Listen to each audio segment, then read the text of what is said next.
we will be looking at lowercase function. Lowercase function is useful function in data analysis, which is of the text based data analysis, which we get from a different kind of apps, different kind of our data collection points. Most of the times, whatever the algorithms or machine learning algorithms we write, they are having a case sensitivity towards the data. To make sure that our algorithm works fine, we have to use this kind of functions. So let's see how to use this function.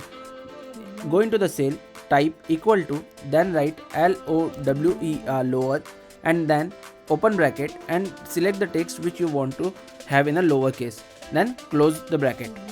Now you can see all the letters in this cell are being written into a lowercase.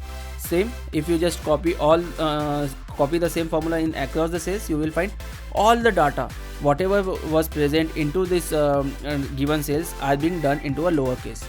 It is very useful, very important function in the data analysis.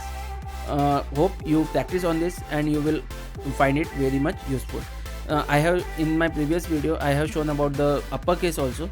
You can see that video to understand how to convert all your letters into a uppercase. Thank you.